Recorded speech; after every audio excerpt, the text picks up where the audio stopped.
ассалому алайкум тамошобинони муҳтарам. нашри муфассали барнома ахборро бо муҳимтарин мавзӯъҳо манзури шумо мегардонем. дар оғози барнома таваҷҷӯҳ намоед ба сархати гузоришҳо.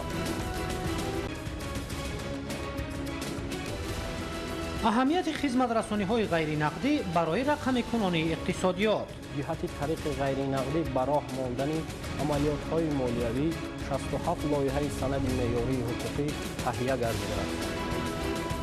нақшаҳои муосир дар доираи татбиқи ҳадафи чоруми стратегӣ бунёди 40 коргоҳу корхонаи нави саноатию хизматрасонӣ дар шаҳри Хуҷанд. дар коргоҳи Афзали Нур айни замон зиёда аз 50 нафар бо ҷои кор таъмин шуда, дар як шабонарӯз имкон аст ки зиёда аз 20 000 ҷуфт ҷуроб истеҳсол карда шавад. раванди созандагиҳо дар ноҳияи Лахш аз беҳсозии инфраструктур то таъсиси ҷойҳои навикорӣ. 22 лоиҳаи давлатии сармоягузорӣ бо маблағи 700 миллион сомонӣ амалӣ карда шудааст. Леваканд оё фарҳанги шаҳрнишинӣ зери савол мемонад? баъди тасвир ҳолати воқеии китобхона дар Конибодон. баҳри ислоҳи камбудиҳои нишондодашуда нақшачорабиниҳо тасдиқ гардида масъулин вазифадор гардиданд ки баҳри таъмиру азнавсозӣ чораҳои зарурӣ андешанд. муаррифии имкониятҳои сайёҳии Тоҷикистон дар Эрон, густариши муносибатҳо дар заминаи татбиқи ҳадафҳои неку ояндадор. корҳои саҳроӣ дар моҳи апрел картошка истеҳсол мешавад. дар водии Бахш аматола кишоварзон дар ду мавсим аз он ҳосил мебардоранд. оғози мусобиқаи футбол байни деҳаҳо дар Хатлон.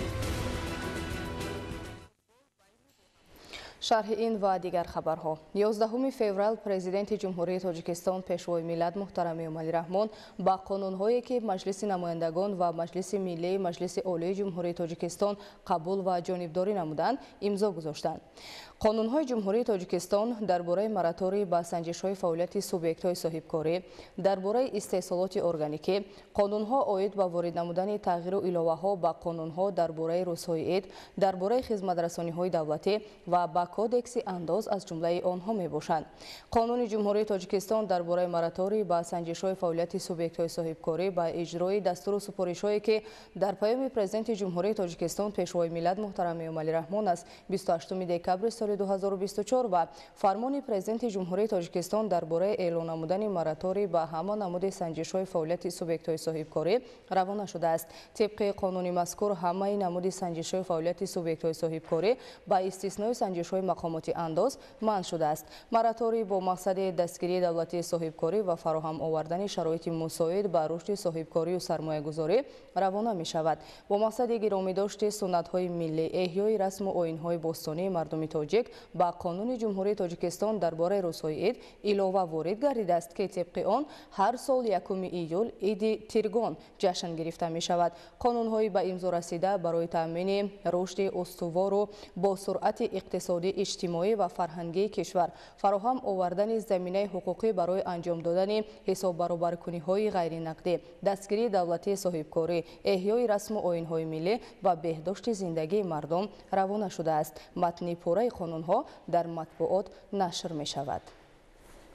муаррифии зарфияту имкониятҳои сайёҳии Тоҷикистон дар намоишгоҳи 18-уми байналмилалии сайёҳӣ ва саноатии Теҳрон, таҳкими муносибатҳои самарабахш дар заминаи амалинамоии ҳадафҳои неку ояндадор. гузориш аз ҷараёни ин намоишгоҳи сатҳи байналмилалӣ. имрӯз дар шаҳри Теҳрони ҷумҳурии Исломии Эрон 18-умин намоишгоҳи байналмилалии сайёҳӣ ва саноатии Теҳрон баргузор гардид ки дар он ҳайати ҷумҳурии Тоҷикистон иштирок намуданд. дар намоишгоҳи мазкур гӯшаи сайёҳии кишвар ташкил карда шуда, дар он зарфияту имкониятҳои сайёҳӣ ва ҳунарҳои мардумӣ ба намоиш гузошта шуданд.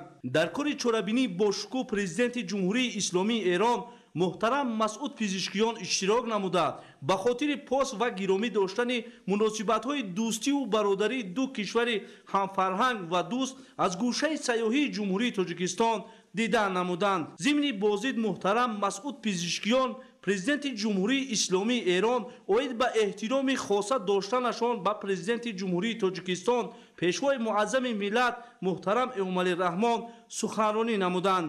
маврид ба зикр аст ки дар ҳошияи намоишгоҳи мазкур вохӯрии намояндагони кумитаи рушди сайёҳӣ назди ҳукумати ҷумҳурии тоҷикистон бо як қатор ширкатҳои бонуфузи гардишгарии ҷумҳурии исломии эрон баргузор карда шуд.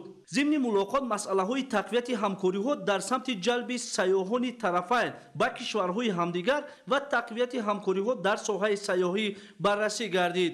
ҷонибҳо ба мувофиқа расиданд ки баргузории намоиши маҳсули ҳунармандони ҷумҳурии исломии эрон дар тоҷикистон ва тоҷикистон дар ҷумҳурии исломии эрон ба роҳ монда шаванд.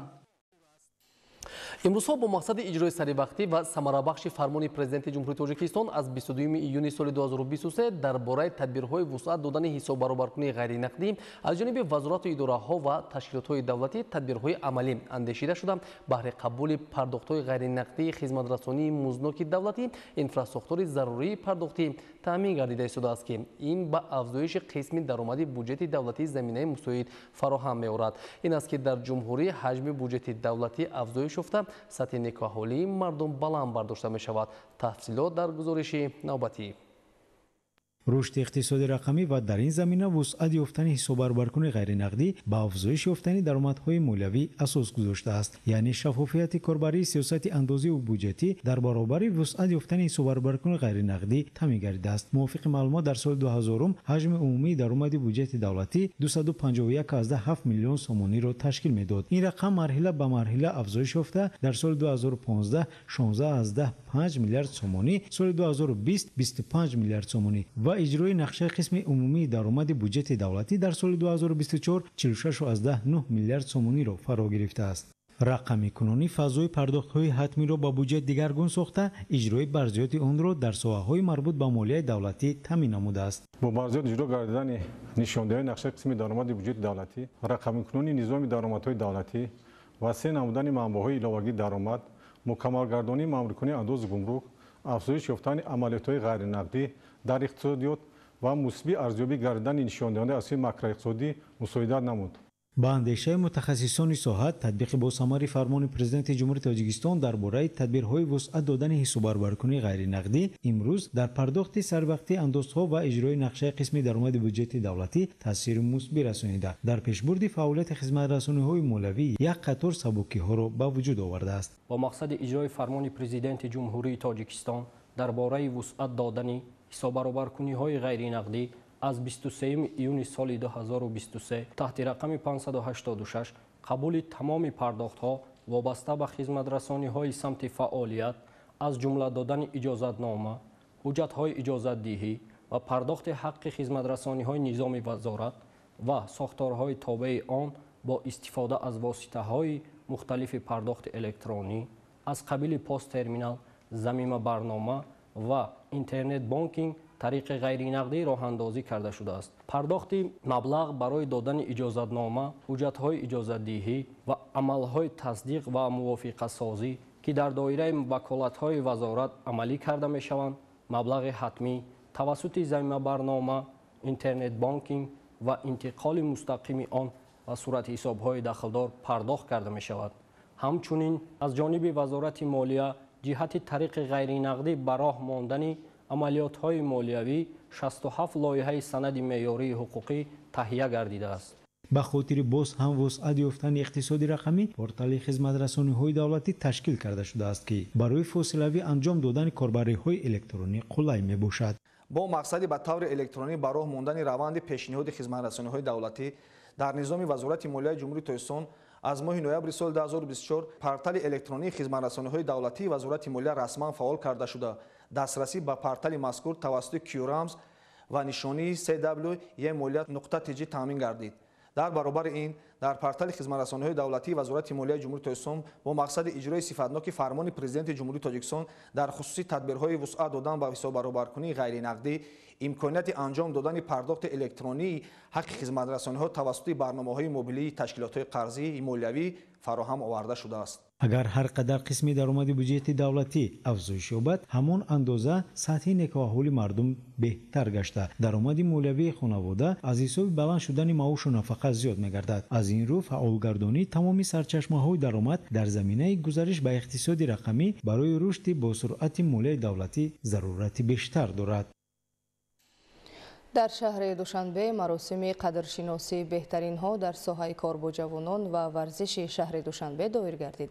ҷаҳонгир Сафарализода гузориш медиҳад. чорабинӣ бо пешниҳоди навори тарғиботӣ таҳти унвони душанбе шаҳри ҷавонӣ ва дастовардҳои варзишгарон оғоз гардид. дар оғози маросими ҷоизасупорӣ роҳбарияти кумитаи кор бо ҷавонон ва варзиши назди ҳукумати ҷумҳурии Тоҷикистон ва масъулини мақомоти иҷроияи ҳокимияти давлатии шаҳри Душанбе вобаста ба дастгирии ҷавонон ва саҳми ин қишри созанда дар рушди соҳаҳои ҳаётан муҳими ҷомеа изҳори назар намуда қайд карданд, ки фаъолияти соҳаи кор бо ҷавонон ва варзиши шаҳри Душанбе таҳти дастгирию ғамхории президенти ҷумҳурии Тоҷикистон, пешвои миллат муҳтарам Эмомалӣ Раҳмон ва раиси шаҳри Душанбе муҳтарам Рустами Эмомалӣ арзишманд мебошад. дар оғози маросими ҷоизасупорӣ роҳбарияти кумитаи кор бо ҷавонон ва варзиши назди ҳукумати ҷумҳурии Тоҷикистон ва масъулини мақомоти иҷроияи ҳокимияти давлатии шаҳри Душанбе вобаста ба дастгирии ҷавонон ва саҳми ин қишри созанда дар рушди соҳаҳои ҳаётан муҳими ҷомеа изҳори назар намуда қайд карданд, ки фаъолияти соҳаи кор бо ҷавонон ва варзиши шаҳри Душанбе таҳти дастгирию ғамхории президенти ҷумҳурии Тоҷикистон, пешвои миллат муҳтарам Эмомалӣ Раҳмон ва раиси шаҳри Душанбе муҳтарам Рустами Эмомалӣ арзишманд мебошад. ҳамчунин таъкид гардид, ки бо мақсади дастгирию ҳавасмандгардонии ҷавонон ба омӯзиши илмҳои муосир, ҳифзи ҳуқуқу манфиатҳои онҳо, баландбардоштани сатҳи маърифат ва тарбияи ватандӯстию худогоҳӣ, рушди фаъолияти волонтёрӣ, фарҳангдӯстӣ, тарғиби тарзи ҳаёти солим ва тарбияи ҷисмонӣ ва варзиш дар пойтахти мамлакат шаҳри Душанбе пайваста чорабиниҳои мақсаднок гузаронида мешаванд. дар соли 2024 бо инобати дастгирию ҳавасмандгардонии соҳа аз ҷониби раиси шаҳри Душанбе муҳтарам Рустами Эмомалӣ ҷавонону варзишгарони пойтахт ба натиҷаҳои назаррас шарафёб гардида Тоҷикистони соҳиби истиқлолро дар арсаи байналмилалӣ шоиста муаррифӣ менамоянд. дар идома барои ҳамкориҳои судманд, фаъолияти пурсамар дар самти татбиқи босамари сиёсати давлатии ҷавонон ва рушди соҳаи варзиш зимни натиҷагирии соҳаҳои кор бо ҷавонон ва варзиши шаҳри Душанбе ба як қатор сохтору мақомот, ки давоми соли 2024 ҳамоҳангӣ ва саҳмгузорӣ намуданд, бо ифтихорномаву сипоснома ва тӯҳфаҳои хотиравӣ дар вазъияти тантанавӣ қадршиносӣ гардиданд. дар фарҷом барномаи фарҳангӣ бо иштироки аҳли ҳунари раёсати фарҳанги шаҳри Душанбе зинатбахши чорабинӣ гардид. ҷаҳонгир Сафарализода, Зайниддин Ҷаборзода, шаҳри Душанбе, ахбор. сайёҳӣ аз ҷумлаи соҳаҳои сердаромади иқтисоди миллист. дар вилояти мухтори Кӯҳистони Бадахшон бо мақсади ҷалби таваҷҷӯҳи сайёҳон ва рушди сайёҳии кӯҳнавардӣ чораҳои зарурӣ амалӣ карда мешаванд. дар донишгоҳи давлатии Хоруғ ба номи Моёншоҳ Назаршоев бо мақсади омода намудани мутахассисони соҳибкасбу бо маҳорати соҳаи сайёҳӣ тадбирҳои мушаххас равона гардида ба масъалаи забондонии онҳо низ диққати хос дода мешавад. таваҷҷӯҳ намоед ба гузориши навбатӣ. бо шарофати соҳибистиқлолии мамлакат ва дастгириҳои пайвастаи ҳукумати ҷумҳурии Тоҷикистон, вилояти мухтори Кӯҳистони Бадахшон рӯзторӯз ба як макони афсонавӣ ва дилфиреб табдил ёфта истодааст. хусусан маркази маъмурии вилояти мухтори Кӯҳистони Бадахшон шаҳри Хоруғ бо тамоми зебогиҳояш диққати ҳамагонро ба худ ҷалб карда, имрӯзҳо симои худро кулан дигаргун кардааст. пешвои муаззами миллат, президенти мамлакат муҳтарам Эмомалӣ Раҳмон дар баробари таҳлили дигар самтҳо ба соҳаи сайёҳӣ таваҷҷӯҳи хоса зоҳир намуда, рушди ин соҳаро яке аз соҳаҳои муфид ва зарурӣ барои пешрафту тараққиёти минбаъдаи мамлакат арзёбӣ кард. паёми навбатии ироагардидаи пешвои муаззами миллат оид ба соҳаи сайёҳӣ, ки сарвари давлат қайд карданд, ки шумораи сайёҳоне, ки соли 2024 ба Тоҷикистон омаданд, ба 1,400,000 нафар расида, нисбат ба соли 2019 12% афзудааст. дар баробари ҷалби сайёҳони хориҷӣ ва рушди сайёҳии дохилӣ низ бояд таваҷҷӯҳи ҷиддӣ зоҳир карда шавад. роҳбарияти донишгоҳи давлатии Хоруғ ба برنامه مایانشو نظرشایف برای تیار نمودن کادرهای بلند اختصاص در ساحه سیاحی سهم باسزا گذاشته پیوسته به آن تلاش می‌ورزند که دانشجویان خود را همه جهته برای کار و فعالیت آینده در سمت سیاحی آماده نمایند. در ولایت مختار کوهستان بدخشان برای بهبودی سطح خدمت رسانی به سیاحان شرکت‌های سیاحی، مهمانسرای‌ها، مهمانخانه‌های خرد و کلان زمانوی، هامستی‌ها، طربخانه‌ها و شرکت‌های سیاحی خدمت رسانی نموده ایستادند. تحلیل‌ها نشان می‌دهند که مهمانخانه و مهمانسرای‌ها در یک شبانه روز می‌تواند شماره زیاد سیاحان داخلی و خارجی را قبول کرده برای آنها مطابق امکانیتشان خدمت رسانی نمایند. ساحه سیاحی یکی از بخش‌های اقتصادیات و فرهنگی کشور است. تاجیکستان یکی از دولت‌های زیباترین بوده، با طبیعت کوهستانی، یادگاری‌های تاریخی و فرهنگ بای خود سیاحان را جلب می‌کند. ساحه سیاحی به درآمد اقتصادیات، رشد انفراساختور، جاهای نوکاری و محافظت از فرهنگ و طبیعت است. ساحه سیاحی می‌تواند اقتصادیات کشور را بلند بردارد، جاهای نوکاری فراهم آورد و فرهنگ ما را حفظ نماید. باید گفت که با مهیا نمودن شرایط و معرفی بلند منطقه‌های مملکت در عرصه جهانی شاهروی پامیر به دهگانه راه زیباترین دنیا شامل شده، منطقه ولایت بدخشان به حیث مکان اساسی سیاحان اعتراف گردید. با مقصد پیشگیری بیماری‌های سیریاتی سری وقت به تشخیص و طبابت فرا گرفتن بیماران و با این وسیله معتدل نگاه داشتن وضع سانیتری و اپیدمیولوژی در نزد مؤسسه دولتی مجموعه تندرستی دوستی تاجیکستان و ازبکستان در ناحیه کوشانیان ولایت ختلون بینای شعبه سیریاتی مورد استفاده قرار داده شد. گزارش در این خصوص.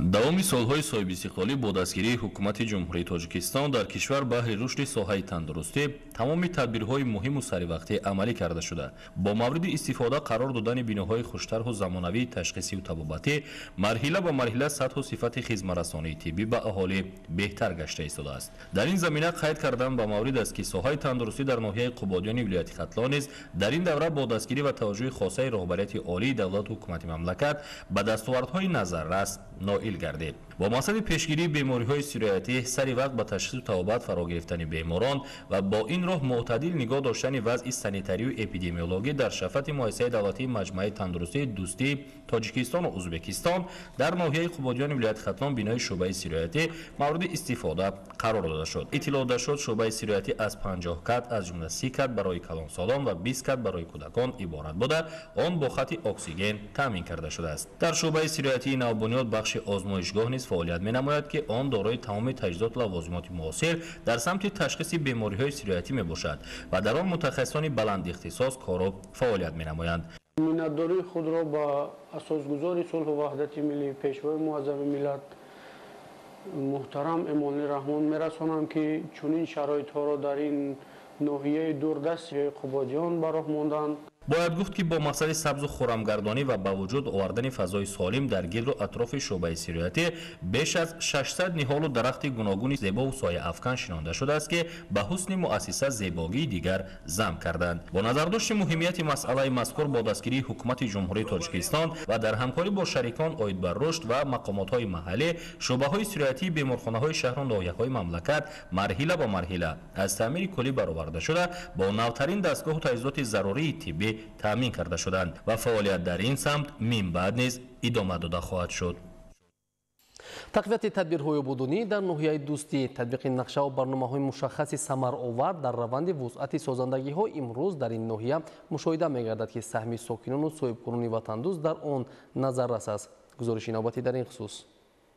ساکنان و صاحبکاران دهه گلاباد جماعت دهات جلیکل ناحیه دوستی با هوسمندی تام عاید به تقویت کارهای سازندگی بهر رشد محل اقدامهای زیادی آبادانی را راهاندازی کرده ایستادند. با در نظر داشت طلبات زمان در پرتو دستور و هدایت‌های راهبریت عالی مملکت، ساکنان از خود تشبثکاری نشان داده با به ترتیب درآوردن راه و کوچه‌ها، جویبارهای کنار راه را تعمیر و از نوسازی کرده با استفاده از موسم مناسب در موضع‌های معین شده نهالان سایه افکن و همیشه سبز و گل و بوته‌های آرایشی می‌شنانند. طور تشبثکاران ابراز می‌نمایند اقدام مذکور در ادامه کارهای سازندگی به استقبال جشن 35 سالگی استقلال دولتی عملی گردیده، مقصد از آن آبادی و سرسبزی یک گوشه وطن عزیز می باشد. ما در آستانه جشن بزرگ 35 سالگی استقلال جمهوری تاجیکستان قرار داریم. ما ساکنان دهه گلاباد برای آبادانی محل دهه خود کمر بسته ایستادیم. مردم با یک شور شوق زیاده از 1.5 کیلومتر راه را منفعش کردند. 1 کیلومتر روشنایی چهارراهی سیمچوب‌ها ساخت شده ایستادند. اینچنین برای تامین امنیت عضوخواری در حدود دهه ما یک سرخانه بزرگ که گنجایش 600 کوب را برای نگاه داشتن مواد غذایی ساخت شده است.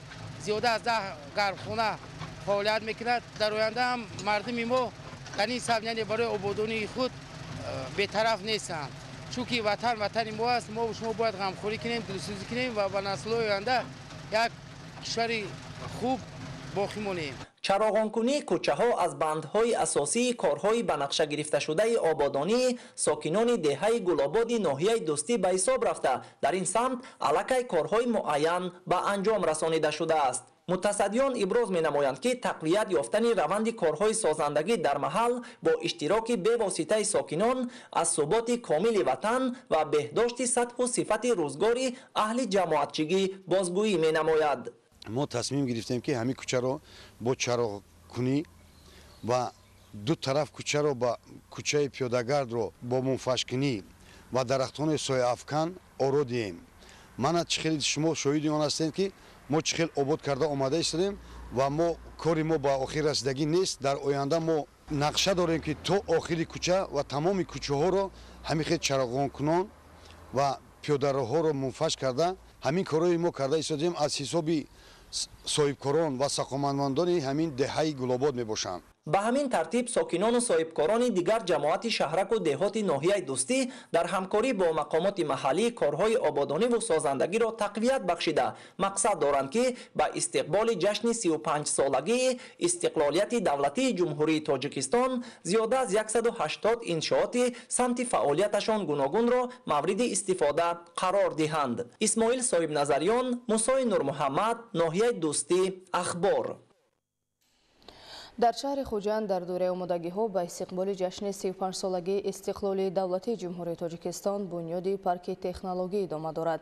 مؤسسان و سرمایه‌گذاران نقشه دارند که در حدود پارک تکنولوژی مرحله به مرحله 40 کارگاه و کارخانه نوی صنعتی و خدمت‌رسانی را بنیاد نمایند. تفصیلات بیشتر در گزارش عبدالوهاب عبدالستار و الیاس باباجان. پارک تکنولوژی شهر خوجند که برای تطبیق طرح‌های اینوواسیونی پیش‌بینی شده است در دوره آمادگی‌ها و جشن 35 سالگی استقلال دولتی جمهوری تاجیکستان از جانب شرکت بسیار ساحوی علمی تکنیکی نور بنیاد کرده می‌شود. با تاکید مؤسسان شرکت این مجموعه است که در آینده پژوهشگاه‌های علمی تحقیقاتی، مرکزهای تجارتی و خدمت‌رسانی و انشاءات زیادی صنعتی را فرا می‌گیرد. این قلمرو امکانیت و همگیری استحصالات، خدمت‌رسانی، علم، معارف و تکنولوژی‌های عالی میباشد. در پارک تکنولوژی صاحبکاران و سرمایه‌گذاران میتوانند کارگاه و کارخانه‌ها را تأسیس داده در روند صنعتی‌کنی کشور سهم نظررس گذارند. عین زمان در حدود پارک تکنولوژی که بیشتر از 3 گکتار را تشکیل می‌دهد، بنیاد کارگاه‌های استحصالی و مرکزهای معاصر خدمت‌رسانی با مرام ادامه دارد. مؤسسان و سرمایه‌گذاران نقشه دارند که در مرحله اول کارگاه‌های جورابراری، خراطی و آهنگری، کارکردی سنگ‌های نادر، استحصال دستگاه‌های جریاندهی تلفن‌های موبیلی، مبل‌های گوناگون، پانل‌های مخصوصی ساختمانی، مرکزهای معاصر شستشو و تشخیص کامپیوتری واسطه‌های نقلیات را ساخته به استفاده دهند. حالا کارهای ساختمانی و نصب تجهیزات کارگاه و مرکزهای بنیادشونده پارک تکنولوژی را بیشتر از 300 نفر متخصصان محلی با سطح و صفت بلند اجرا می‌کنند. پیشوای ملت در پیام تاکید کردند که جاهای کاری کنتون، تکنولوژی نادراتون، مکتب و کودکستان‌ها ساختند. همین سبب شد که ما شروع کردیم به کودکستان ساختن کودکستان و مکتب. در آینده باز همین سرمشق کاری خود کرده همین گفتهای جناب رو ما همون مرحله به مرحله به نقطه بلندی کاری میرسیم. پارک تکنولوژی که ما حاضر تشکیل کرده سادیم مساحتش زیاده از 33,000 متر کвадрати است. در اینجا زیاده از 40 کارخانه نو بنیاد میشد که ما تو همین مرحله به مرحله تا 2000 جای کاری تشکیل میکنیم. дар парки технологӣ бо ворид намудани 100 дастгоҳи истеҳсолӣ аз кишварҳои пешрафтаи ҷаҳон марҳилаи якуми коргоҳи ҷуроббофии Афзали Нур омодаи кор аст. дар коргоҳ дар як моҳ то 600 000 ҷуфт ҷуроб истеҳсол карда мешавад. барои ба кор даровардани марҳилаи якуми коргоҳ қариб 6 миллион сомонӣ харҷ гардида, дар назар аст ки боз 100 дастгоҳи нави ҷуроббофӣ ворид карда шавад. ҳамзамон шумораи кормандон дар ин коргоҳи истеҳсолӣ ба бештар аз 100 нафар баробар мегардад. ҳоло дар ин ҷо наздики 20 намуди ҷуроби мардона, занона ва кӯдакона истеҳсол карда мешавад. ҷиҳати тақвияти раванди истеҳсолот ва ба роҳ мондани содироти маҳсулот бо шарикони тиҷоратӣ шартномаҳои ҳамкорӣ ба тасвиб расида, ҷалби сармоя низ дар назар аст. дар коргоҳи Афзали Нур айни замон зиёда аз 50 нафар бо ҷои кор таъмин шуда, дар як шабонарӯз имкон аст ки зиёда аз 20 000 ҷуфт ҷуроб истеҳсол карда шавад. ва масъулон нақша доранд ки дар оянда дар баробари таъмини бозори дохилӣ ин намуди маҳсулотро бо тамғаи истеҳсоли Тоҷикистон ба хориҷи кишвар содирот намоянд. барои тақвият бахшидани фаъолияти парки технологӣ муҳимтарин тадбире ки дар оянда аз ҷониби ширкати бисёрсоҳавии илмӣ техникии Нур амалӣ карда мешавад, ин тайёр намудани мутахассисони соҳаи саноату хизматрасонӣ буда, бо ин мақсад нақшаи бунёди кӯдакистон ва мактабҳои муосир низ дар назар аст. дар ин самт ширкат таҷрибаи кофӣ дошта, дар асоси дастуру ҳидоятҳои созандаи сарвари давлат муҳтарам Эмомалӣ Раҳмон, ҳоло мактаб ва кӯдакистонҳои Нур фаъолияти назаррас доранд. ҳама вақт ҷаноби олӣ мегӯям ки фарзандҳо мо бояд тарбиятим, моҳо соҳиби кунем, соҳиби миллати мо бошем, соҳиби забони мо бошем, соҳиби давлати мо бошем. то 35 солагия дута мактаб, дута кӯдакистон месозем. дар назар аст ки соли равон марҳилаи аввали парки технологии шаҳри Хуҷанд бо фарогирии иншоти ба нақша гирифташуда ба истифода дода шавад. абдуваҳоби абдусаттор, Илёс Бобоҷон, шаҳри Хуҷанд, ахбор.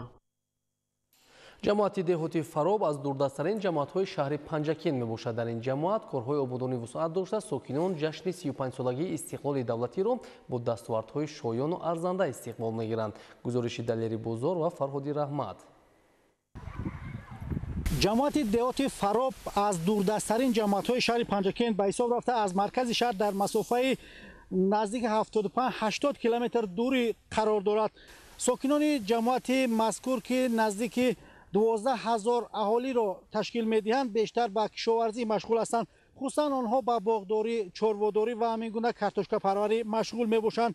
аз оне ки ҷамоати мазкур дар баландӣ наздики 2000 метр аз сатҳи баҳр қарор дорад, имрӯз деҳаҳои он ва ҳамин гуна заминҳои кишоварзии ҷамоати мазкур барфпӯш мебошанд. ҷамоати деҳоти Фароб аз дурдастарин ҷамоатҳои деҳоти шаҳри Панҷакен ба ҳисоб рафта, аз се деҳа Фароб, Олимобод ва Мусобозор иборат мебошад. айни замон дар ин деҳо 4 муассисаи таҳсилоти миёна, як беморхонаи минтақавӣ, як маркази саломатӣ ва 2 бунгоҳи тиббӣ фаъолият мекунанд ва дар онҳо мутахассисони соҳибтаҷриба ба мардум хизмат намуда истодаанд. имрӯзҳо корҳои созандагию бунёдкорӣ дар ин ҷамоати дурдаст низ ба мушоҳида мерасанд. хусусан муассисаи таҳсилоти миёнаи умумии рақами 87 деҳаи Олимободро чанд сол пеш бо мусоидати мақомоти иҷроияи маҳаллӣ сокинон ба тариқи ҳашар бунёд намуда буданд ки имрӯзҳо дар ин ҷо шароити хуб барои ба таълим фаро гирифтани хонандагон муҳайё мебошад. дар беморхонаи минтақавӣ бошад 10 кад мавҷуд аст ва табибон баҳри саломатии сокинон заҳмат мекашанд. сокинони ҷамоати деҳоти Фароби шаҳри Панҷакен дар доираи нақшачорабиниҳо бахшида ба 35-солагии истиқлоли давлатии ҷумҳурии Тоҷикистон ба як қатор корҳои созандагию бунёдкорӣ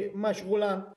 асосан шуғли аҳолии мардум кишоварзӣ, сабзавоткорӣ, зироаткорӣ ва ин чорводорӣ ва мевапарварӣ мебошад. дар ҳудуди ҷамоати деҳот 4 муассисаи таълимӣ ба хонандагон аз 142 нафар омӯзгорон таълиму тарбия медиҳанд ки ҳама омӯзгорони варзидаанд. ғайр аз он дар ҳудуди ҷамоати деҳот як маркази саломатӣ, 2 бунгоҳи тиббӣ ва беморхонаи марказӣ вуҷуд дорад ки дар он 26 нафар табибон ба мардум хизмат мерасонанд. ғайр аз он 27 нафар соҳибкорон ба маводи ниёзи аввали мардум хизмат мерасонанд ки дар сатҳи баланд хизматшон ба ҳисоб гирифта шудааст. созандагӣ, ободкорӣ, бунёдкорӣ дар ҷамоати деҳоти мо идома дорад. با سبب در بلنکو جایگیر بودن دیهات مذکور و همین گونه سرد بودن زمستان و بهار یا کشت زراعت‌های گوناگون نیز دیر آغاز میشن و امروزها زمین‌های کشاورزی برفپوش میباشند. در کاپراتیو تجارتی تخمی پروری غیلانیان که در آن 766 گکتار زمین موجود است، در 30 گکتار کشت کارتوشکا به نقشه گرفته شده تخمی ضروری ذخیره گردیده است. همچنین در این دهات هنرمندان فعالیت میکنند که برای آسان آمدن کار ساکنان کمک میکنند. یکی از آنها سعید قل خلف میباشد که در کارگاه خود سالهای زیاد از فعالیت میکند. واقعا نوبسته از دوردست بودن جماعت دیهات فراب شهر پنجرکین در این گوشه کشور نیز برای پیشواز سزاوار 35 سالگی استقلال دولتی ساکنان زحمت کشیده ایستاده در بهتر گرداندن انفراستراکچور ساحه سهم خود را میگذارند. دلیری بازار، فرهاد رحمت، شهر پنجرکین، اخبار. давоми солҳои соҳиби истиқлолӣ чун дигар шаҳру ноҳияҳои мамлакат симои ноҳияи лахш нест куллан тағйир ёфта инфраструктури он мукаммал гардонида шуд. ҳамчунин ба истиқболи ҷашни 35-солагии истиқлоли давлатӣ бунёди 124 иншоот ба нақша гирифта шуда, аз ин шумора то имрӯз 64 иншоот мавриди баҳрабардорӣ қарор гирифтааст. маълумоти бештар дар гузориши Эдигули Маҳмуд. ноҳияи лахш бо шарофати истиқлоли давлатии кишвари азизамон пайваста рушду тараққӣ карда дар партави дастур ва ҳидоятҳои созандаи президенти ҷумҳурии Тоҷикистон пешвои миллат муҳтарам Эмомалӣ Раҳмон ин гӯшаи дурдасти ватанамон сол то сол ободу зебо шуда истодааст. аз ҷумла дар солҳои соҳибистиқлолӣ барои таъмин намудани рушди устувори соҳаҳои гуногуни иқтисодиёти ноҳия ва баландбардоштани сатҳу некуаҳволии мардум аз ҳамаи сарчашмаҳои маблағгузорӣ беш аз 1.7 миллиард сомонӣ маблағ равона карда шудааст. таи 33 соли сипаригардида барои таҷдид сохтмон ва азнавсозии соҳаи маориф ва беҳтар намудани соҳаи тандурустӣ, дастгирии роҳҳо, дастгирии хоҷагиҳои деҳқонӣ, рушди соҳаи кишоварзӣ ва ҳифзи муҳити зист 22 лоиҳаи давлатии сармоягузорӣ бо маблағи 700 миллион сомонӣ амалӣ карда шудааст. дар ин давра дар ноҳия маблағгузорӣ ва сармояи асосӣ аз ҳамаи сарчашмаҳо зиёда аз 362 миллион сомониро ташкил дода даҳо иншооти иҷтимоиву иқтисодӣ бунёд карда шуданд. дар соҳаи тандурустӣ барои боз ҳам беҳтар намудани сатҳу сифати хизматрасонӣ ба аҳолӣ таъмиру барқарорсозии як қатор иншооти соҳа анҷом ёфта аз ҳисоби вазорати тандурустӣ ва ҳифзи иҷтимоӣ ба муассисаҳои тандурустии ноҳия таҷҳизотҳои нави тиббӣ ворид карда шуд. дар раванди корҳои ободонӣ аз ҳисоби маблағҳои вазорати маориф ва илми ҷумҳурӣ дар ҳудуди ҷамъиятҳои шаҳраку деҳоти ноҳияи лахш сохтмони як қатор иншоот идома дорад то дар оянда барои таҳсили хонандагон биноҳои нави таълимӣ ва синфхонаҳои иловагӣ сохта ба истифода дода шаванд. дар раванди корҳои ободонӣ ба истиқболи ҷашни 35-солагии истиқлоли давлатӣ дар ҳудуди ҷамоати шаҳраку деҳоти ноҳия бунёди як қатор иншооти муҳим амалӣ шуда истодааст ки он ба пешрафти иҷтимоиву иқтисодӣ мусоидат хоҳад кард. бахшида ба ҷашни 35-солагии истиқлоли давлатии ҷумҳурии Тоҷикистон дар ноҳияи лахш нақша чорабиниҳо иборат аз 124 банд қабул ва таҳия карда то имрӯз 64 банди он яъне 51% банд иҷро карда дар дигар бино иншоотҳо корҳои сохтмониву лоиҳакашӣ бо маром идома дорад. соли гузашта дар доираи сафари корӣ ба ноҳияҳои минтақаи Рашт президенти ҷумҳурии Тоҷикистон пешвои миллат муҳтарам Эмомалӣ Раҳмон дар маркази шаҳраки ваҳдат ҷиҳати бунёди коқи фарҳанг барои 450 ҷойи нишаст ва шуъбаи маориф санги асос гузоштанд. дар ин радиф сохторҳои марбути соҳа вазифадор шуданд то иншоотро дар муддати 2 сол бо сифати баланд сохта ба истифода диҳанд.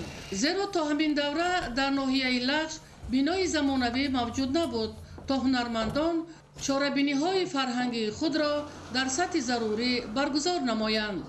ин аст ки бо мавриди баҳрабардорӣ қарор гирифтани бинои коқи фарҳанг барои кормандони соҳа тамоми шароитҳо муҳайё мегардад то дар ташвиқу тарғиби фарҳанги миллӣ саҳми босазои худро гузоранд. ҳамин тарз дар партави ғамхориҳои ҳукумати ҷумҳурии Тоҷикистон дар ноҳияи лахш боз татбиқи 4 лоиҳаи дигар идома дошта амалӣ шудани ин барномаҳои созанда барои таъмини зиндагии шоистаи мардум равона шудааст. идигули маҳмуд додарҷони мирзазода барои барномаи ахбор аз ноҳияи лағш. ҳамарӯза дар роҳи нақлиётгарди хиёбони исмоили сомунӣ назди бозори марказии хӯроквории шаҳри Истаравшан танбашавии сунъии роҳ ба мушоҳида мерасад. Аз бетаваҷҷӯҳии масъулин бархе ронандагон дар қатори дуюм ва ҷойҳои муқаррар нагардида таваққуф мекунанд ки ин омил боис ба танбашавии роҳҳо гардидааст. Таваҷҷӯҳ намоед ба гузориши навбатӣ. рушди босуботи мамлакат дар солҳои истиқлолияти давлатии ҷумҳурии Тоҷикистон имкон ба амал овард ки баробари пешрафти иқтисодиёту иҷтимоиёти кишвари биштосои мо сатҳи зиндагии сокинони шаҳру навоҳии ватан боло равад. Дар ин замина шаҳри Истаравшани Кӯҳанзамин ҳам умри дубораи рушди бесобиқа пайдо намуда, сокинонаш баробари зиндагии хуррамона доштан соҳиби нақлиёти бешумори шахсӣ гардиданд ва зиёдшавии нақлиёт имрӯз мушкилоти танбашавиро дар роҳҳои калон ба миён овардааст. Назар ба маълумоти идораи бозрасии давлатии автомобилии шӯъбаи вазорати корҳои дохилии ҷумҳурии Тоҷикистон дар шаҳри Истаравшан ва бахши нақлиёти мақомоти иҷроии ҳокимияти давлатии шаҳр имрӯз зиёда аз 25 000 адад нақлиёти гуногун тамғаи давлатии шахсӣ ба қайди давлатӣ гирифта шудааст. Бар замини ин дар шаҳр 3 корхонаи нақлиётӣ доимо дар роҳҳои калон ҳаракат карда бар асари зиёдшавии нақлиёти давлатии шахсӣ имрӯз дар чанде аз роҳҳои нақлиётгарди шаҳри Истаравшан алалхусус дар назди бозори марказии хӯрокворӣ танбашавии аз ҳад зиёди нақлиёт ба мушоҳида расида бобати равои масиргарду нақлиёти дигари хизматрасон мушкилиҳо эҷод карда мешавад. ин амали нодурустро бештар ронандагони нақлиёти шахсии хизматрасони дохили шаҳрӣ ва хатсайри Истаравшан хуҷанд зоҳир менамоянд. имрӯз ман якҷоягӣ бо сохторҳои дафтори мақомоти иҷро ҳокими давлати шаҳр, прокуратура, шӯъбаи бозрасии давлатии автомобилӣ ва хадамоти давлати назорат танзим дар соҳаи нақлиёт якҷоя мо рейди муштарак ташкил карда барои бехатарии ҳаракат дар роҳ ва таъмини пиёдагардонро дар назди бозори марказии шаҳри Истаравшан ба анҷом расондем. бо вуҷуди таъкиди пайвастаи кормандони прокуратура ва идораи бозрасии давлатии нақлиёти шӯъбаи вазорати корҳои дохилии ҷумҳурии Тоҷикистон дар шаҳри Истаравшан ки аз пагоҳӣ то бегоҳӣ дар назди бозори марказӣ фаъолият мебаранд, ин амали ноҷо боз такрор мегардад. гузашта аз ин бинобар бо маҳсулоти ба муомилот бароварда банд кардани даромадгоҳу баромадгоҳи гузаргоҳи зеризаминии назди бозори марказӣ аз ҷониби фурӯшандагон сокинону меҳмонони шаҳри Истаравшан аз дилхоҳ ҷои роҳи калон ва аз миёни нақлиёти ҳаракаткарда истода гузашта ҳар лаҳза хавфи ба мал омадани садамаро эҷод мекунанд. бо мақсади барҳамзании танбашавии нақлиёти давлатии ҷамъиятӣ дар роҳҳои нақлиётгард бо иқдом мақомоти иҷроии ҳокимияти давлатии шаҳр ва дастгирии молиявии соҳибкорони бонангу номуз роҳи калони соҳили чапи сои Заринруд дар ҳамбастагӣ бо пули калони болои сой ба дарозии 600 метр ва паҳноии 9 метр ба маблағи наздик 4 миллион сомонӣ таҷдид карда шуд. аммо ҳамону танбашавии нақлиёти гуногунтамға дар атрофи роҳҳои калони ҷамъияти дорои масъулияти маҳдуди бозори марказӣ, бозори анҷомҳо ва бозори фурӯши масолиҳи сохтмон идома дорад ки дар ин камбудӣ амали шаҳрвандон низ калон аст. зеро бархе аз шаҳрвандон бинобар маърифати пасти ҳуқуқӣ аз роҳҳои зеризаминӣ истифода накарда қоидаи ҳаракати роҳро дағалона вайрон карда аз пеши нақлиёти ҳаракаткарда истода роҳро убур мекунанд. ин роҳгузарони бефарҳанг ҳатто ҷони ширини хешро эҳтиёт накарда ба ин беодобӣ дидаи дониста даст мезананд ва сабабгори рӯй додани ҳодисаҳои нохуш мегарданд. бархе аз ронандагони дорои маърифати пасти ҳуқуқӣ нақлиёт шахсияшонро дар ҷойҳои мамнӯъ ва роҳҳои пиёдагар гузошта мераванд ва бо ин амали хеш ба рух додани ҳодисаҳои нохуш сабаб мегарданд. ин амали ноҷоя бештар дар назди муассисаи давлатии кӯмаки аввалии тибби санитарӣ ва бахши таваллудхонаи шаҳрӣ ба назар мерасад ки хеле ногувору дилгиркунанда аст. аз ин лиҳоз мебояд имрӯз маърифати ҳуқуқии ронандагони беандеша ва сокинони саросемакору беэҳтиётро баланд бардошт то ҳодисаҳои нохуши нақлиётӣ пешгирӣ карда шавад. мушкилот дар баробари дастовардҳо дар шаҳри Леваканд, риоя нагардидани фарҳанги шаҳрнишинӣ, бозгӯи бетаваҷҷӯҳӣ ба одобу маърифати инсонӣ. то ҳол дар биноҳои баландошёнаи шаҳр сокинон аз тирезаҳо либос овезон менамоянд ки ин омил зебоии шаҳрро коста намудааст. гузориш дар ин хусус. сокинону соҳибкорони ободгари шаҳри Леваканд бо ифтихору сарфарозӣ ва шукргузорӣ аз соҳибистиқлолии мамлакат бо рӯҳияи баланд иқдомҳои созандагиро дар ҳама ҷабҳаҳо вусъати тоза мебахшанд. аз ҷумла баҳри муҳайясозии инфрасохтори шаҳрдорӣ таваҷҷӯҳи хоса равона гардидааст.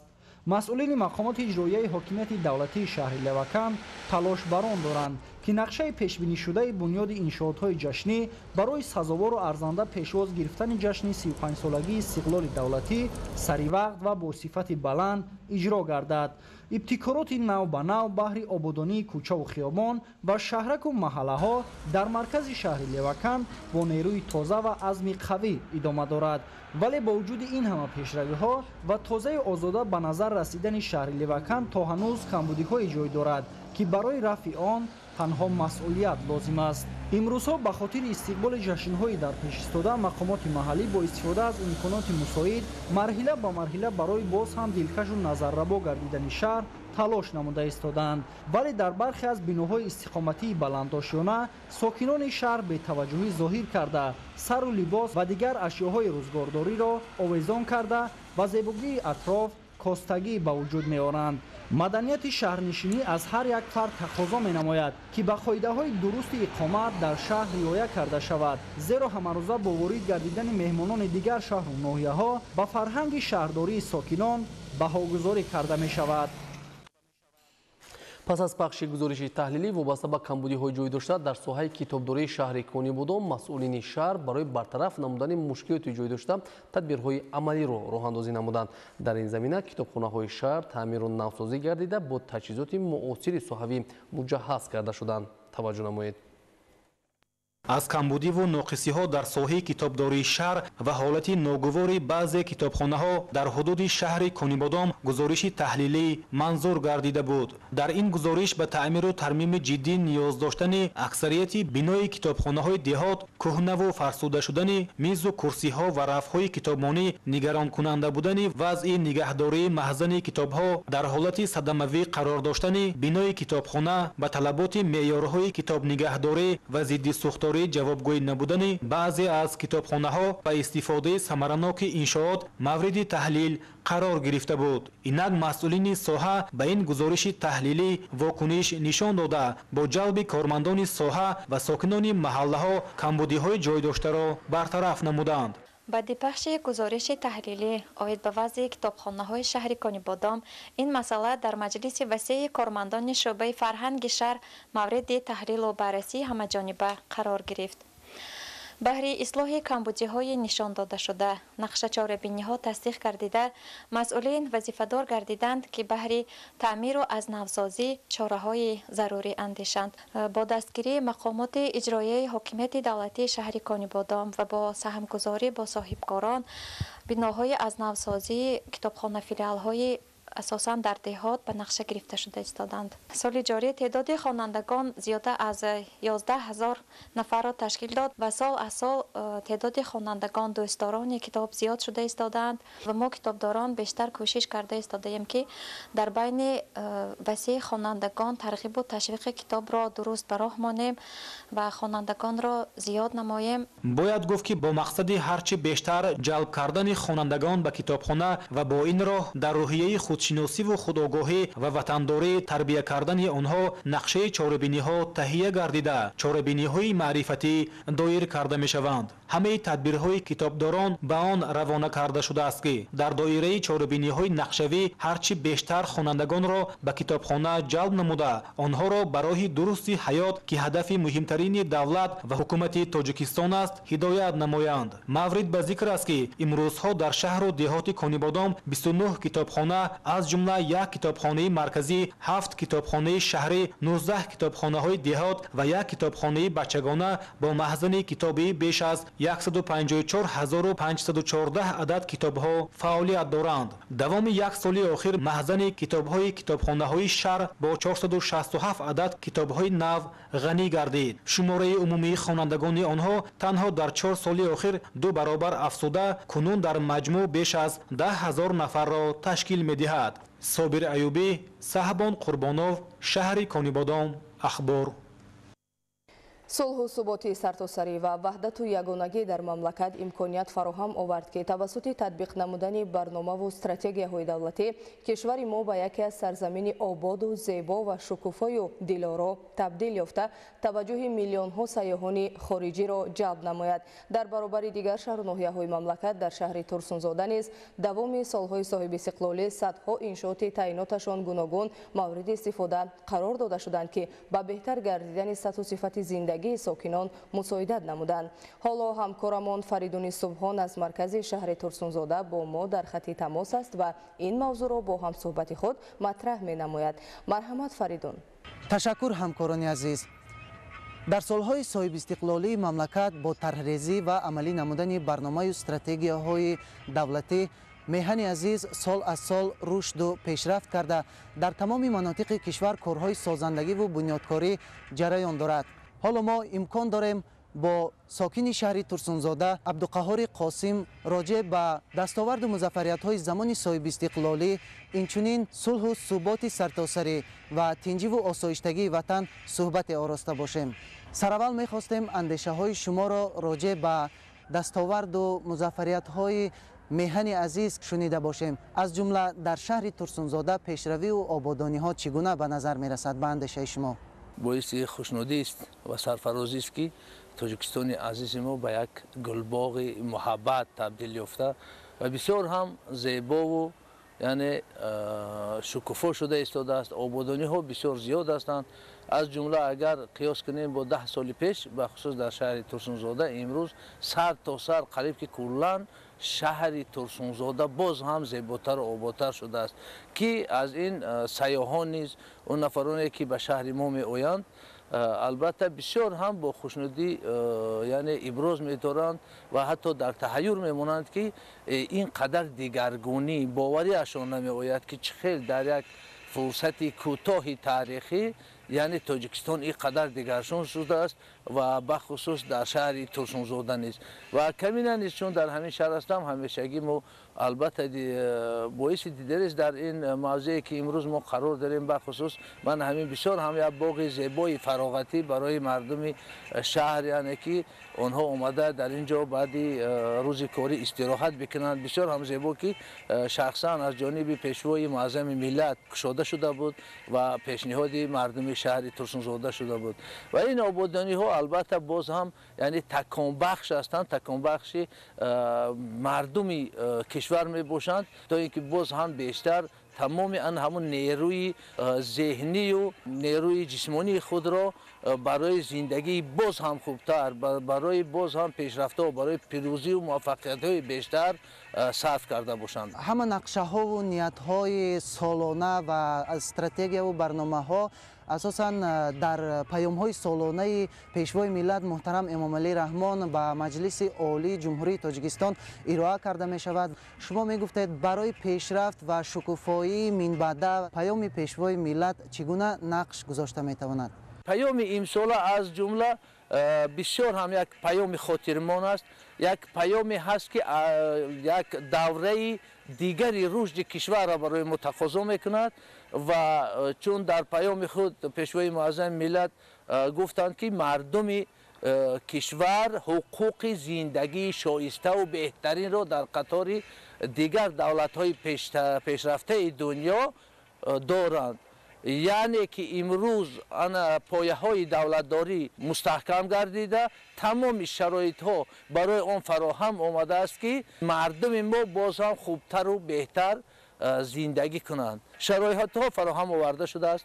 яъне имрӯз танҳо яъне рӯ овардан ба илм инноватсия ва кӯшиш карда ба наврас аз кӯдакӣ ба омӯзиш қарор додани мардуми кишвар мебошад то ин ки мо тавониста бошем олимони бисёр ҳам дар сатҳи баланди ҷаҳонӣ дошта бошем муҳандисони дар сатҳи ҷаҳонӣ дошта бошем то ин ки анакун аз ҳамин шароитҳо истифода бурда тавониста бошанд тоҷикистонро боз ҳам ба сӯи қуллаҳои мурод бирасонанд. ба хотири ана ҳамун таҳкимбахшии истиқлолу ваҳдату сулҳу осудагӣ имрӯз пеш аз ҳама мо бояд ҳар як нафар дар ҷои худ бо масъулияти баланди шаҳрвандӣ бояд кору фаъолият бикунем. و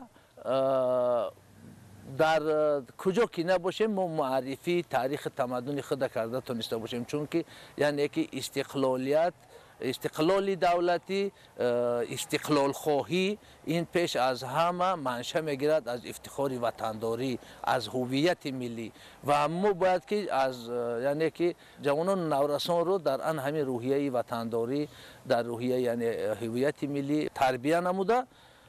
پیش از همه در تمام دنیا باید معرفگری زبان و ادبیات و فرهنگ خویش باشیم. تماشابینان عزیز، یادآور میشویم همصحبت ما بودند عبدالقهار قاسم، ساکن شهر ترسونزاده که راجع به دستاوردهای زمان صاحب استقلالی وطن و صلح و ثبات سرتاسری سخن کردند.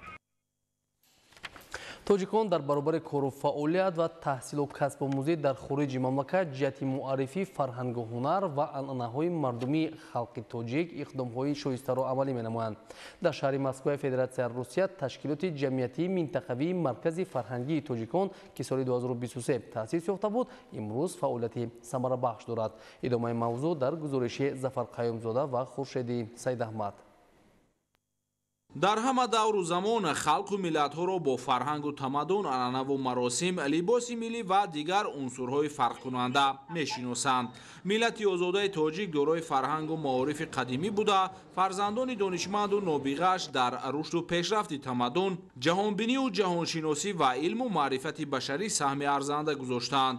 фарҳангу тамаддун, ҷашну маросим ва ҳунару анъанаҳои халқи тоҷик башариятро танҳо ва танҳо ба инсондӯстӣ, баробарию хушбахтӣ, осудаҳолию хушрӯзӣ ва ҳамзистию якдилӣ талқин менамояд. бо ин назардошт ҷаҳониён, хоса олимону муҳаққиқон, инчунин сайёҳон ба фарҳанг, ҷашну маросим ва ҳунарҳои мардумии миллати тоҷик таваҷҷӯҳи беандоза зоҳир мекунанд. ҳоло даҳо марказҳои фарҳангӣ ва ҳунарҳои мардумии халқи тоҷик дар кишварҳои ҷаҳон созмон ёфта, ба ин восита фарҳангу тамаддуни миллати тоҷик ба ҷаҳониён муаррифӣ мегардад. ташкилоти ҷамъиятии минтақавии маркази фарҳангии тоҷикон дар шаҳри Москва низ бо ҳамин мақсад ташкил шуда, дар он ҳунарҳои мардумӣ, либосҳои миллӣ, ҳунарҳои дастӣ ва дигар дастовардҳои ҳунармандони тоҷик ҷой дода шуданд. фаъолияти ташкилоти ҷамъиятии минтақавии маркази фарҳангии тоҷикон дар шаҳри Москваи Федератсияи Русия ҷиҳати тарғиб ва муаррифии шоистаи фарҳангу ҳунарҳои миллии халқи тоҷик ба сокинони маҳаллии шаҳри Москва, сайёҳон ва доираи васеъи дигар халқияту миллатҳо мусоидат менамояд. ар як халқу миллатро бо фарҳангашон, бо маданияташон мешиносанд. миллати тоҷик воқеан миллати тамаддунсоз, тамаддунофар аст. امروز خلق توجیک را با فرهنگ بوی و غنیشان در عرصه جهانی میشناسند. ما توجیکان مقیم شهر مسکو فدراسیای روسیه نیز سعی و کوشش برآن داریم که عنعنه‌های نیک خلق توجیک را پاس داریم. مرکز فرهنگی توجیکان شهر مسکو فدراسیای روسیه نیز در تمام چاره‌بینی‌های فرهنگی فعالیت پرثمر نشان می‌دهد. امسال در نوروز کشورمان نمایش بهترین را به معرض تماشای کل هواداران گذاشت. همچنین در استقلالیت دولتی جمهوری تاجیکستان سهم ارزنده گذاشتند و در آینده نیز نقشه و نیت دارند که تمام ارزش‌های نیک، عنعنه‌های نیک ملت تاجیک، خلق تاجیک را برای جهانیان معرفی نمایند. таваҷҷӯҳу дастгириҳои пайвастаи ҳукумати ҷумҳурии тоҷикистон нисбат ба ҳунармандону ҳунарҳои мардумӣ буд ки ҳунарҳои мардумӣ эҳё шуданд, ҳунармандони кишвар аз имтиёзҳои муфид бархурдор гардиданд. таъсиси маркази фарҳангии тоҷикон дар шаҳри Москва дар ҳамин замина сурат гирифтааст. зеро дар раванди ҷаҳонишавии фарҳангҳо ташкили марказҳои фарҳангӣ ва ҳунарҳои мардумӣ дар хориҷи кишвар хеле зарур мебошанд. бо ин восита фарҳангу ҳунарҳои миллиамонро ҳифз мекунем, ҳамзамон ба дигар халқияту миллатҳо муаррифӣ месозем. тоҷикони Федератсияи Русия дар ҳама ҷашнҳои милливу давлатӣ баҳри зебову зинат бахшидани ҷашнгоҳ ва фароҳам овардани фазои тоҷикона аз ҳунарҳои мардумӣ ва либосҳои миллии маркази фарҳангии тоҷикон дар шаҳри Москва истифода мебаранд. зафар қаймузода, хуршеди Сайдаҳмад, Федератсияи Русия барои барномаи иттилоотии ахбор.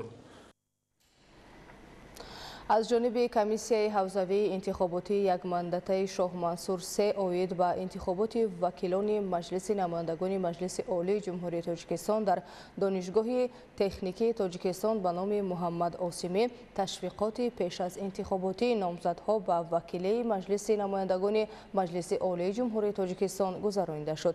ذکر گردید که انتخابات در روند سیاست داخلی و خارجی جمهوری تاجیکستان اهمیت مهم دارد، زیرا یک نشانه از پرینسیپ اساسی موجودیت جامعه دموکراتی را در دولت، انتخابات و نظام انتخاباتی تشکیل می‌دهد. مطابق ماده 39 قانون کنستیتوسیونی جمهوری تاجیکستان درباره انتخابات مجلس عالی جمهوری تاجیکستان، دولت به شهروندان، نامزدها، حزب‌های سیاسی در دوره پیش از انتخابات به ممانعت تشویقات بردن را موافق قانونگذاری جمهوری تاجیکستان تامین می‌نماید. در واخوری نامزدها و شخصان با اعتماد آنها برنامه پیش از انتخاباتیشان را به انتخاب کنندگان معرفی نمودند. در اساس نقشه تشویقات پیش از انتخاباتی نامزدها به وکیلی مجلس نمایندگان مجلس عالی جمهوری تاجیکستان تا 26 فوریه سال 2025 ادامه می‌یابد. امروز در مؤسسه تحصیلات میانه عمومی رقمی 72 ناحیه فردوسی شهر دوشنبه وخوری نامزدها با وکیلی مجلس نمایندگان مجلس عالی جمهوری تاجیکستان و مجلس‌های محلی وکیلان خلق با انتخاب کنندگان برگزار گردید. در وخوری مسئولان کمیته اجرایی حزب خلقی دموکراتی تاجیکستان در ناحیه فردوسی نامزد با وکیلی مجلس نمایندگان مجلس عالی جمهوری تاجیکستان، نامزد با وکیل مجلس وکیلان خلق ناحیه فردوسی و شخصی با اعتماد نامزد با وکیلی مجلس وکیلان خلق شهر دوشنبه از حزب خلقی دموکراتی تاجیکستان اشتراک نمودند. شخصان با اعتماد نامزدها اوید به هدف و مقصد در سمت تطبیق سیاست داخلی که در برنامه پیش از انتخاباتی نامزدها انعکاس یافته است اندیشه‌رانی نمودند. یادآور می‌شویم که 2 مارس سال 2025 در تاجیکستان انتخابات مجلس نمایندگان مجلس عالی جمهوری تاجیکستان و مجلس‌های محلی وکیلان خلق دایر می‌گردد. در ناحیه سنگوار ملاقات نامزدها از حوزه حدودی یک ماندتی انتخاباتی رشت 12 با انتخاب کنندگان برگزار گردید. طبق معلومات از حوزه حدودی یک ماندتی انتخاباتی رشت 12 از حزب خلقی دموکراتی تاجیکستان نامزدی فیضعلی ایدیزاده با وکیل مجلس نمایندگان مجلس عالی جمهوری تاجیکستان و 3 نفر دیگر با طریق خودپیشبری همچون نامزد پیشبینی گردیدند. ضمن ملاقات با انتخاب کنندگان نامزدها از حوزه حدودی یک ماندتی انتخاباتی رشت 12 برنامه‌های پیش از انتخاباتی خود را معرفی کردند. در ناحیه سنگوار برای در سطح بلند گذرانیدن انتخابات وکیلان مجلس نمایندگان مجلس عالی جمهوری تاجیکستان شرایط مساعد فراهم آورده شده. участкаҳои انتخاباتی با مواد ضروری تامین می‌باشند. گفته شد که انتخابات آزاد و شفاف یکی از وسیله‌های اساسی تطبیق پرینسیپ کنستیتوسیونی در باره حمایت دموکراتی داشتن دولت تاجیکستان می باشد. قید گردید که انتخاب کنندگان را ضرور است که با استفاده از حقوق کنستیتوسیونی خود در انتخابات فعالانه اشتراک نموده به جانبداری نامزدی ارزنده خود آزادانه آواز دهند. شرح موضوع دیگر در اکادمی وزارت کارهای داخلی جمهوری تاجیکستان در موضوع همکاری جامعه با مقامات کارهای داخلی واسطه استوار وحدت ملی همایش علمی عملی برگزار گردید که در آن نمایندگان کمیته اجرایی حرکت وحدت ملی و احیای تاجیکستان اشتراک کردند. تفصیلات بیشتر در گزارش خبرنگاران ما.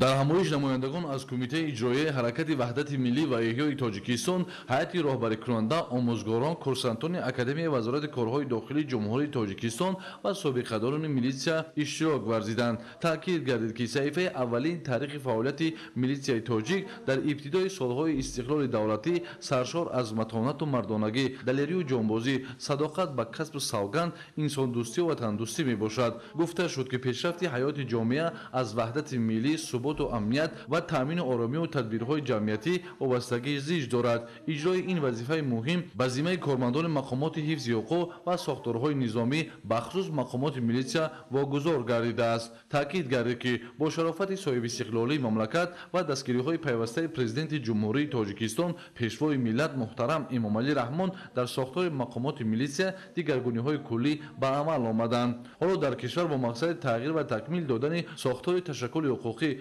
самтҳои асосӣ, принсипҳои фаъолият, мавқеи милитсия дар низоми мақомоти иҷроияи маҳаллии ҳокимияти давлатӣ, рушди ҳамкории мутақобила бо ҷомеа, тадбирҳои қабул ва адои хизмат, кафолати давлатию ҳуқуқӣ ва иҷтимоӣ, таъминоти молиявӣ ва моддию техникӣ, дигаргун намудани симои иҷтимоии кормандон ва назорати фаъолияти милитсия. Барномаи давлатии ислоҳоти милитсия барои солҳои 2021-2025 амал намуда истодааст. Яке аз самтҳои асосии ислоҳоти милитсия ҳамкории мутақобила бо ҷомеа мебошад. Пеш аз ҳама ҳамкорӣ бо мақсади баланд бардоштани сатҳи дастгирии хизматрасонии милитсия ба ҷомеа, таъмини ҳимояи ҳуқуқу озодиҳои инсон ва шаҳрванд, таъмини муҳити бехатар ва афзоиши эътимоди шаҳрвандон ба мақомоти милитсия ба роҳ монда мешавад. мақсади асосии ҳамкорӣ муайян намудани механизми самаранокии огоҳонӣ, пешбарии ҳуқуқвайронкунӣ ва баланд бардоштани болоравии аҳолӣ ба мақомоти милитсия иборат мебошад.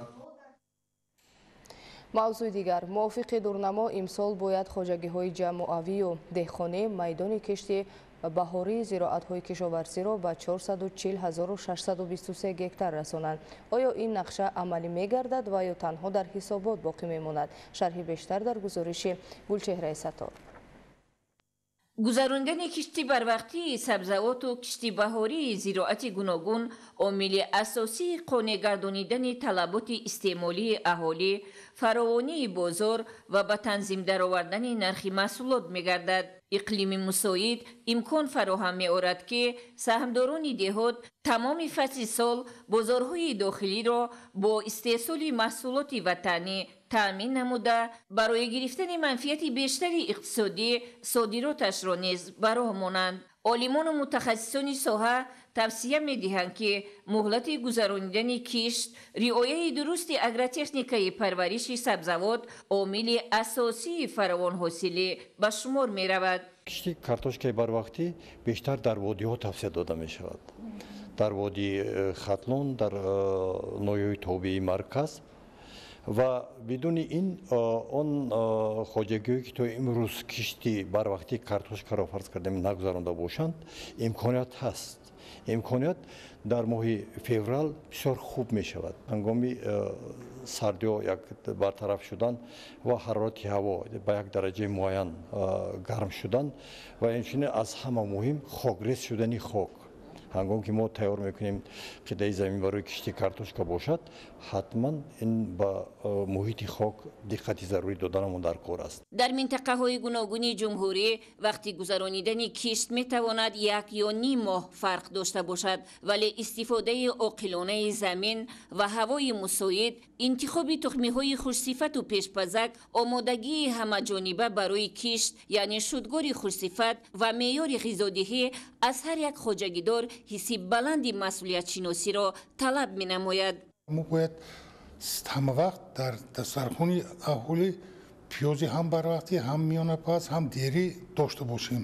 хусусан дар вилояти хатлон, қисман дар вилояти суғд ва водии ҳисор пиёзи барвақтӣ инам бошад дар даҳаи якум дуюми моҳи сентябр кишт кардан ва ҳоло он пиёз ки худ зироати ба хунукӣ тобовар аст дар давраи тирамоҳ зимистон аввали баҳор нашунамо карда ба мо метавонад дар охири моҳи апрел, моҳи май ҳосил диҳад. аз рӯи тавсияи олимон ба роҳ мондани киштукор ба саҳмдорони хоҷагиҳои деҳқонӣ имкон фароҳам меорад ки аз самараи меҳнат натиҷаи дилхоҳ ба даст доранд. вақте ки кишти картошка гузаронда мешавад, бояд ки ба технология он риоя карда шавад.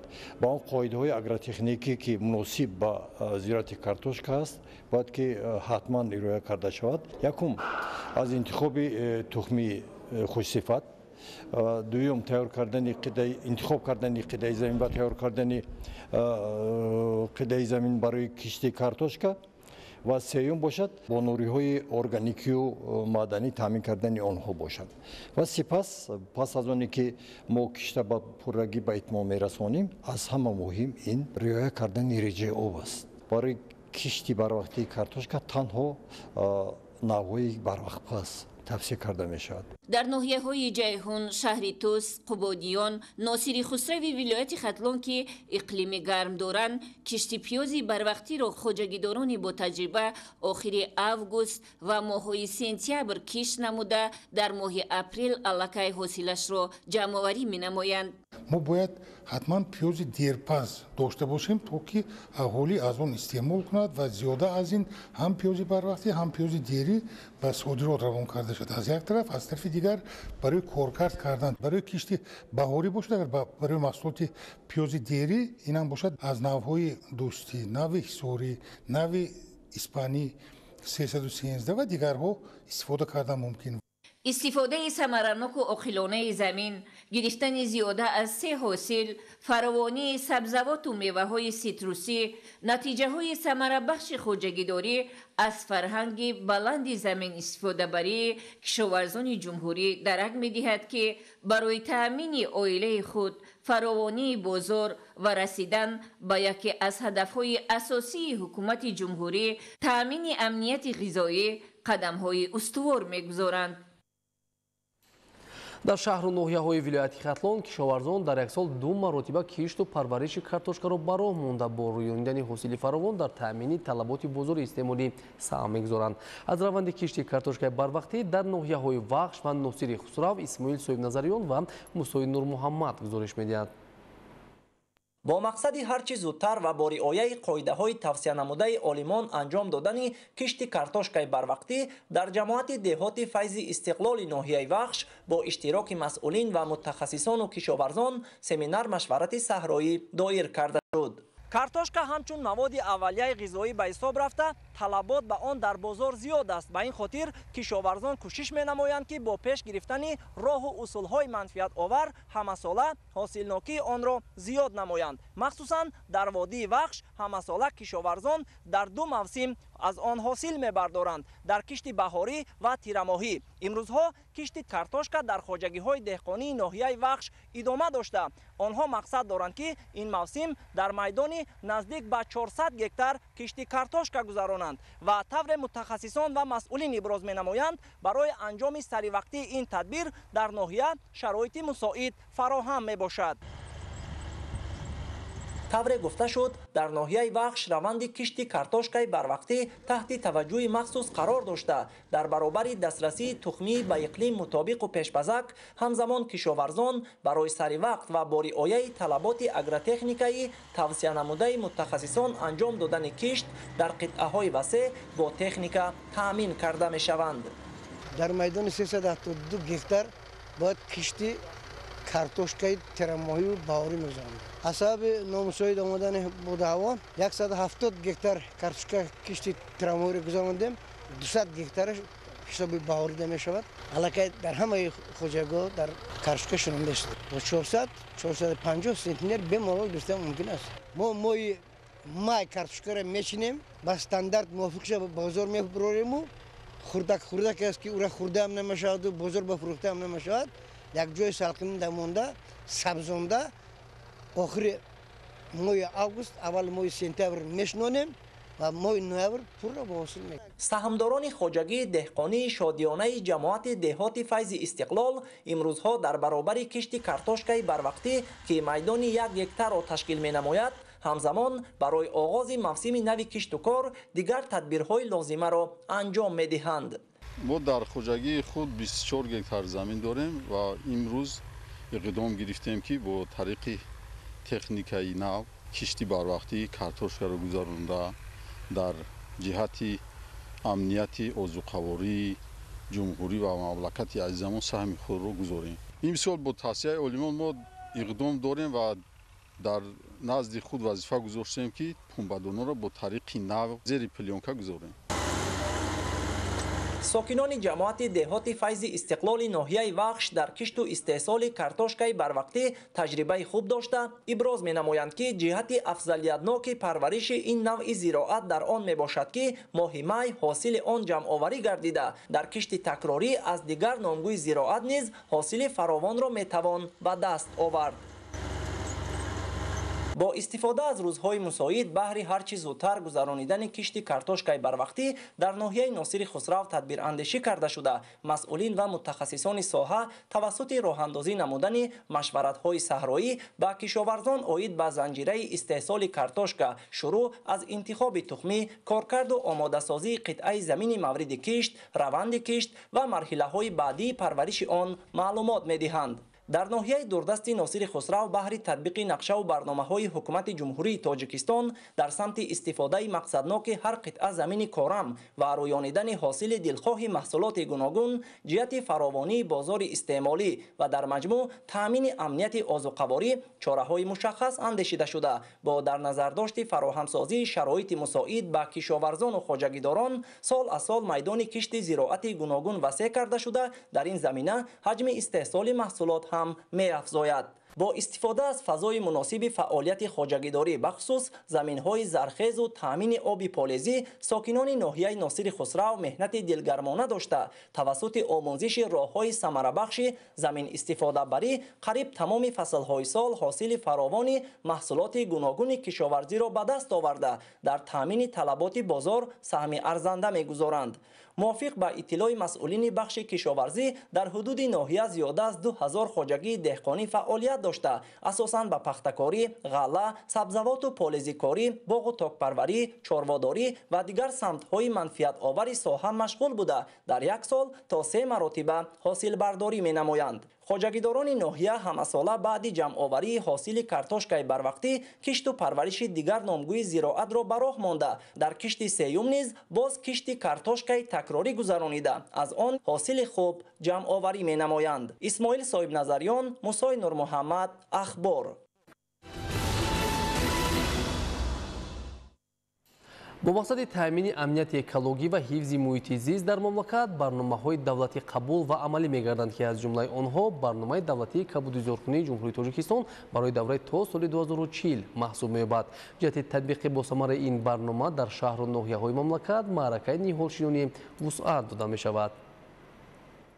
در زمینه تقویت بخشیدن آبادانی و بنیادکاری‌ها به مناسبت استقبال سزاوار از جشن 35 سالگی استقلالیت دولتی در شهر کولا با تشبث مقامات اجرایی حاکمیت دولتی در اساس نقشه چاره‌بینی‌های تهیه گردیده تدبیرهای سبز و خرمگردانی منتظم عملی کرده می‌شود. در دایره عملی سازی چنین هدف‌های سازنده مسئولان مؤسسه دولتی باغ فرهنگ و فراغتی به نام میر سعید علی حمدانی شروع از اول موسم جاری نهالشینانی عمل‌های سبز و خرمگردانی را در حدود مؤسسه به طور منتظم راه‌اندازی نموده تا کنون این روند جریان دارد. موقع جایگیرشوی مؤسسه مذکور در مرکز شهر واقع گردیده طبق معلومات 6.5 گکتار مساحت دارد و حالا در حدود باغ مجموعاً 1200 بیخ درختان گوناگون در سبزیشند و از این شماره 800 بیخ درختان آرایشی و سایه‌افکن بوده زینتی بیشتر می‌بخشند. شهر باستانی کولا برای رشد ساحه سیاحی و جلب سیاحان دارای امکانیت‌های فراوان است و در پرتو دستور و سفارش‌های بواسطه راهبری دولت و دستگیری‌های روزافزون حکومت مملکت در این سمت تا رفت شرایط بهتر گردیده دستاوردها نیز افزوده ایستاده‌اند.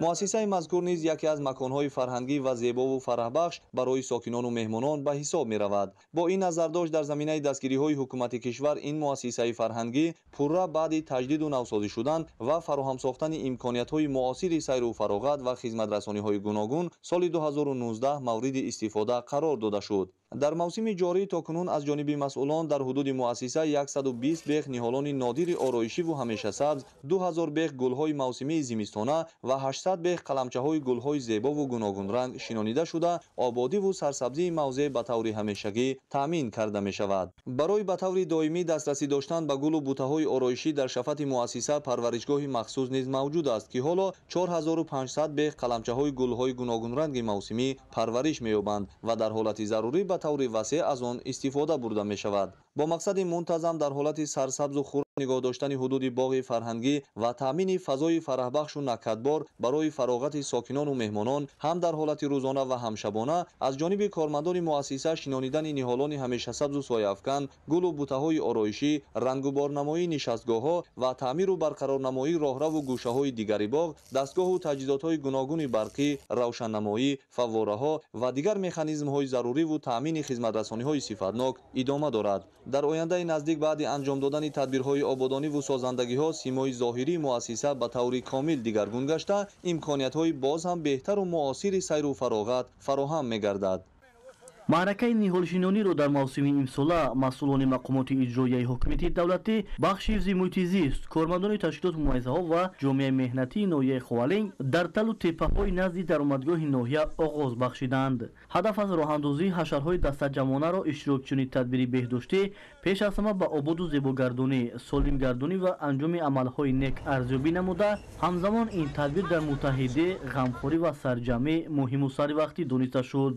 дар ин рӯз кормандони касбу кори гуногун дар талу теппаҳо ва ду шафати роҳи восеъ Ховалинг ниҳолони зиёди ороишию ҳамешасабзро бо риояи талаботи қоидаҳои агротехникӣ шинониданд. кормандони касбу кори гуногун ва сокинони меҳнатдӯсту фаъолони ноҳияи Ховалинг чунин иқдомҳои сабзкориву ободониро пайваста амалӣ менамоянд. ҳамчунин бо мақсади пайваста сарсабз нигоҳ доштани ниҳолон аз тамоми усул ва имконоти мавҷуда истифода менамоянд, то ниҳолони шинонидашуда аз хушкшавӣ эмин нигоҳ дошта шавад. дар робита ба сабзу хӯрамгардонӣ, тозаю озода нигоҳ доштани табиати зебои як гӯшаи диёр ва вусъати ҳама гуна корҳои ободонӣ, иштирокчиён дастаҷамона камари ҳиммат бастанро зарур шумориданд, зеро ба қавли худи онҳо тозагии муҳити атроф аз масъулияти шаҳрвандӣ ҳар як фарди худогоҳу худшинос вобастагӣ дорад. пайвандкунии ниҳолони мевадиҳанда аз омилҳои асосии парвариш ва омода намудани дарахтони серҳосили меваҳои хушсифат ба ҳисоб меравад. тавассути рушди пайвандкунии ниҳолони хушсифат метавон майдони боғистони себу шафтолу, бодому олу, хурмову дигар нав меваҷотро васеъ намуда, ба ин восита истеҳсоли меваҳои хушсифат ва содироти онро ба бозорҳои дохилу хориҷи кишвар афзун намуд. хоҷагии давлатии ниҳолпарвар дар ноҳияи Қободиён 66 гектар буда, дар он 12 нав ниҳол парвариш карда мешавад. дар хоҷагии мазкур 730 000 бех ниҳол парвариш ёфта, 340 000 бех навниҳол барои фурӯш омода карда шудааст. айни замон саҳмдорони хоҷагии ниҳолпарварии ноҳияи Қободиён ҷиҳати дастрасии боғпарварони ҳудуди вилоят ва берун аз он ниҳолони гуногуни мевадиҳанда ва ороиширо вобаста ба талаботи харидорон ба шаҳру ноҳияҳо равона менамоянд. дар ин хоҷагӣ ҳамзамон боғҳои модарӣ мавҷуданд, ки барои гузарондани пайванди ниҳолон муфид дониста мешавад, зеро барои мутахассисон донистани навъҳои хушсифату серҳосили дарахтони мевадиҳанда дар вақти пайванд зарур мебошад. аз ин рӯ бунёди боғи модарӣ дар хоҷагиҳои ниҳолпарвар муҳим буда, хоҷагидорон мақсад доранд дар оянда навъҳои беҳтарини дарахтони мевадиҳандаро ба хоҷагӣ ворид намуда, майдони чунин боғҳои модариро васеъ намоянд. дар Академияи миллии илмҳои Тоҷикистон таҳти унвони аҳамияти синошиносӣ ва муаррифии осори Ибни Сино ҳамоиш баргузор гардид. гузориши ҳамкорони мо. аҳамияти синошиносӣ ва муаррифии осор Ибни Сино таҳти чунин унвон имрӯз дар Академияи миллии илмҳои Тоҷикистон ҳамоиш баргузор гардид. иброз гардид, ки Абуалӣ Ибни Сино аз мутафаккирони барҷастаи тоҷик аст, ки бо донишу ҷаҳонбинии фарогираш дар олами тибби ҷаҳон саҳми арзишмандро касб кардааст. Абуалӣ Ибни Сино дар ҷаҳон аз пурмаҳсултарин олимон ва адибон эътироф гаштааст. фаъолияти эҷодии Абуалӣ ибни Сино аз 17-18 солагиаш дар солҳои 996-997 шурӯъ шуда расо 40 сол давом кардааст. ӯ осори насрию назмиашро ҳам ба арабӣ ва ҳам ба тоҷикӣ эҷод кардааст. сабаби бисёре аз асарҳои худро ба забони арабӣ навиштани Абуалӣ он аст, ки забони арабӣ дар он замон ҳамчун забони илму маданият шинохта шуда буд.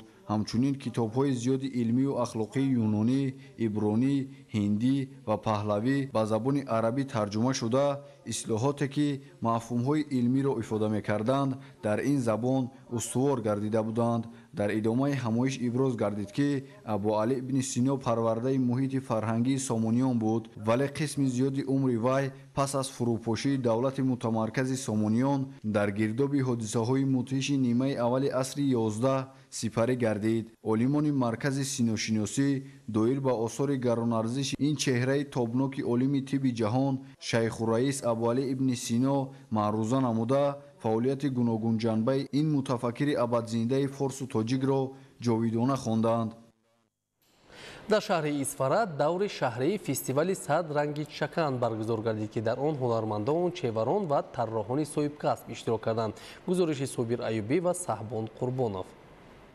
дар шаҳри исфара даври шаҳрии фестивали ҷумҳуриявӣ 100 ранги чакан баргузор гардид. фестивали шаҳрӣ аз бахшҳои гуногун аз ҷумла намоиши либосҳои қадимаи чакан, либосҳои кӯдакона, либосҳои рӯзмарра, либосҳои маросимӣ ва идона, либосҳои расмӣ ва навъҳои гуногуни сӯзандӯзӣ иборат буда аз ҷониби занону бонувон ва ҳунармандони шаҳр пешниҳод карда шуд. иброз гардид ки фестивали ҷумҳуриявӣ 100 ранги чакан ҳамасола бо мақсади баландбардоштани эҳсоси ватандӯстию хештаншиносӣ, ифтихори миллӣ, қадру манзалати либоси миллӣ ба таври васеъ намоиш додани духти либосҳои миллӣ ва дар арсаи байналмилалӣ муаррифӣ кардани санъату ҳунари волои халқи тоҷик гузаронида мешавад. бо иқдоми наҷиби дурбинонаю ояндасози пешвои миллат муҳтарам Эмомалӣ Раҳмон барои баландбардоштани мақому манзалати нақшу нигор, сӯзанидӯзию гулдӯзии матоъҳои миллӣ, намоиш додани ҳунари волои тарроҳону ҳунармандон